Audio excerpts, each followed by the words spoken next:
Hai, Sobat Kreatif. Selamat datang di channel kita yang penuh energi positif.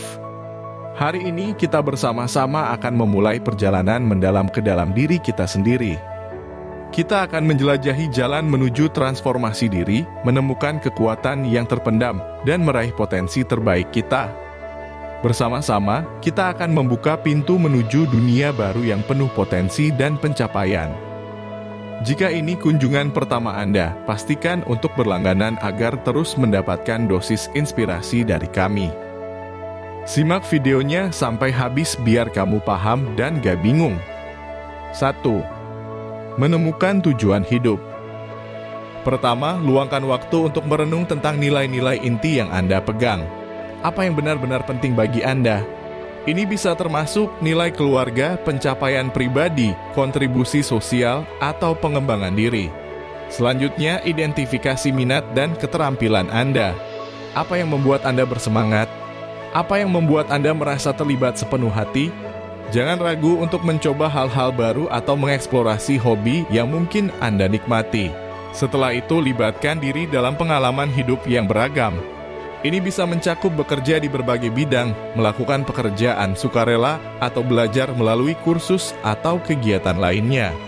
Pengalaman ini membantu membentuk pemahaman Anda tentang diri sendiri dan dunia sekitar. Selama perjalanan ini, catat pemikiran dan perasaan Anda.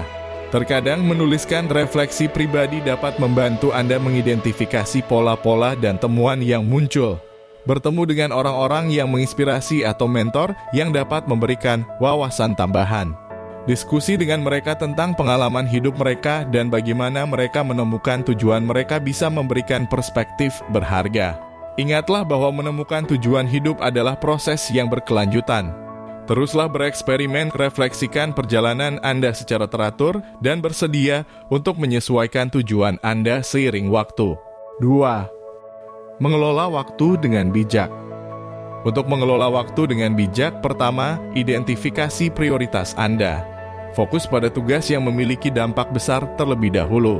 Buat daftar kegiatan atau proyek yang perlu diselesaikan dan rangkum berdasarkan tingkat urgensi dan pentingnya. Selanjutnya, buat jadwal atau rencana harian atau mingguan. Tentukan waktu spesifik untuk tugas-tugas tertentu dan tetap patuhi jadwal tersebut sebisa mungkin. Hindari menumpuk tugas hingga mendekati batas waktu.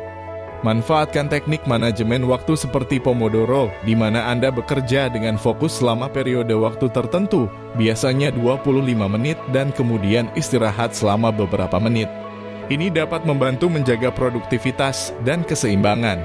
Pelajari untuk mengatakan tidak ketika diperlukan. Terlalu banyak kewajiban dapat menyebabkan kelelahan dan penurunan produktivitas.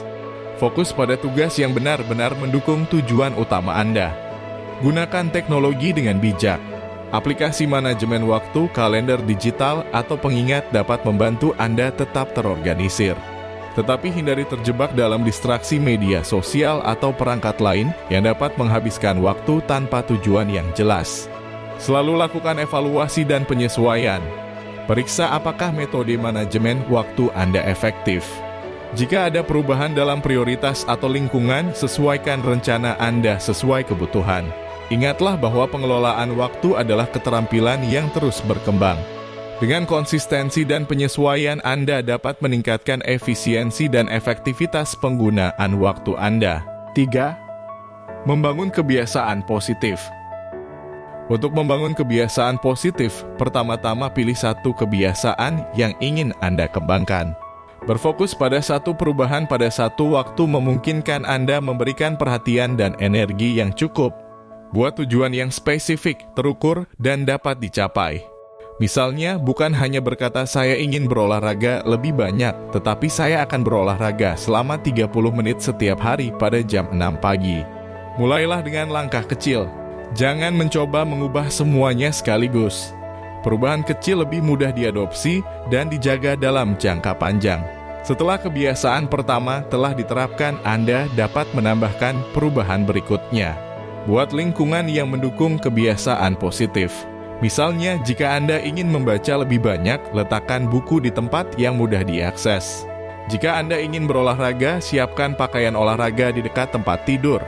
Gunakan pemicu atau sinyal untuk memicu kebiasaan. Misalnya, jika Anda ingin minum lebih banyak air, bisa jadi setiap kali Anda membuka komputer, Anda minum segelas air. Pemicu ini membantu mengaitkan kebiasaan dengan kegiatan yang sudah ada. Jadikan kebiasaan itu menyenangkan. Temukan cara untuk menghubungkan kebiasaan positif dengan pengalaman positif. Ini dapat meningkatkan motivasi dan keinginan untuk melanjutkan. Buat catatan perkembangan Anda. Pantau kemajuan Anda secara teratur. Catat pencapaian kecil dan rayakan kesuksesan Anda. Ini dapat memberikan dorongan motivasi. Ingatlah bahwa membangun kebiasaan memerlukan waktu dan konsistensi. Jika terjadi kemunduran, jangan menyerah. Tinjau kembali tujuan Anda, lakukan penyesuaian, dan teruskan usaha Anda. 4. Mengatasi rintangan dan kegagalan.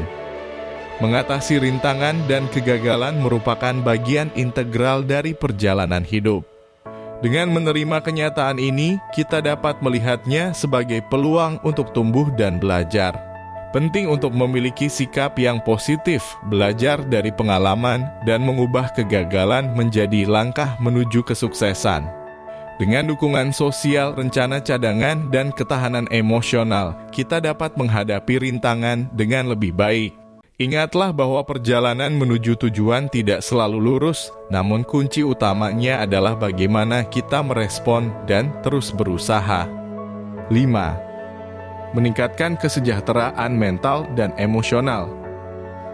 Dalam mengelola kesejahteraan mental dan emosional, kunci utamanya adalah menciptakan keseimbangan dalam berbagai aspek kehidupan.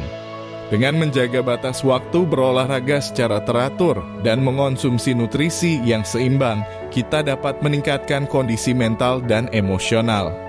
Selain itu, praktik yang penuh perhatian, dukungan sosial, dan aktivitas kreatif juga memainkan peran penting dalam menciptakan keseimbangan ini. Penting untuk memberi ruang bagi diri sendiri, mengatasi pola pikir negatif, dan mencari bantuan profesional jika diperlukan.